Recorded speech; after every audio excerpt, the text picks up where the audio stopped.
তো আমাদের কাছে একটা কমপ্লেন আসে প্রথমে যে অলোক চক্রবর্তী হাপানিয়া বাড়ি, উনি 17 তারিখে একটা পালসার বাইক নিয়ে মেলার মাঠে এসেছিলেন, রেখে উনি পার্সোনাল কাজ করেছিলেন। ঘুরে এসে দেখে ওনার বাইকটা নেই। আহ, তো সেই সুবাদে উনি থানায় এসছেন। থানায় আসার পর উনি আমাদের ভার্বালি জানিয়েছেন। আমরা ওটার পরিপ্রেক্ষিতে আমাদের স্টাফ অফিসারদের নিয়ে একটা টিম আমরা গঠন করি যে এখানে ইদানিংকালে কিছু বাইক মিসিং হয়েছে। বিগত 1-1.5 মাস আগেও আরো 3টা বাইক মিসিং হয়েছিল আমাদের থানা এলাকায়।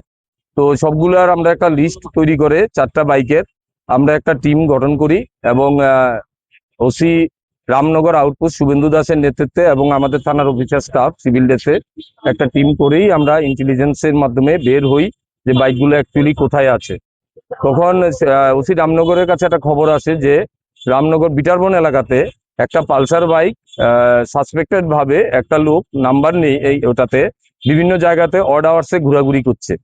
তো এইটার পরেই আমরা দুদিন ধরে লেগে গতকালকে রাত্র প্রায় 1টা নাগাদ আমরা বিটারবন এলাকা থেকে যেই মাত্র নাম্বার ছাড়া বাইকটা বেরিয়েছে তখন আমরা তাকে ডিটেইন করি বিটারবনে। তখন সে পালানোর চেষ্টা করে, তাকে আমরা দৌড়ে ধরি। তো তার কাছ থেকে বাইকটা আমরা উদ্ধার করি। তাকে জিজ্ঞাসাবাদ করার পর আরো 2জন লোক তার সাথে ছিল, তাদেরও আমরা রাত্রেই ডিটেইন করি। ডিটেইন করার পর দেখতে পাই যে 3জনের মধ্যে একজন সে একটা ভ্যাটান চোর, বাইক এবং বিভিন্ন চুরির সাথে ইনভলভ। আমাদের থানা পশ্চিম থানা এনসিসিতে তার এগেনস্টে আমরা এখন পর্যন্ত টোটাল 9টা কেসে আমরা চার্জশিট ফাইল করেছি। তাকেও আমরা অ্যারেস্ট করেছি এবং এই কেসের সাথে সে জড়িত এবং বিভিন্ন বাড়িঘরে ফ্ল্যাটে মন্দিরে চুরিও করে। তারা যে ড্রাগস তারা কনজিউম করে সেটার জন্যই তারা এই চুরিগুলা করে। এবং এই বাইসাইকেল একটা দেখতে পেরেছেন, এই ঘটনার সাথে বাইসাইকেলটাও সে চুরি করেছে। জিজ্ঞাসা করার পর পেয়েছি বাইসাইকেলটা গোলবাজারে বিক্রি করেছিল।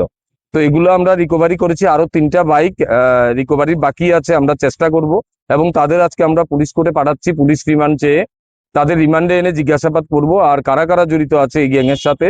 বাকি যে 3টা বাইক আমাদের এলাকা থেকে মিসিং হয়েছে সেগুলো আমরা উদ্ধারের জন্য চেষ্টা করব।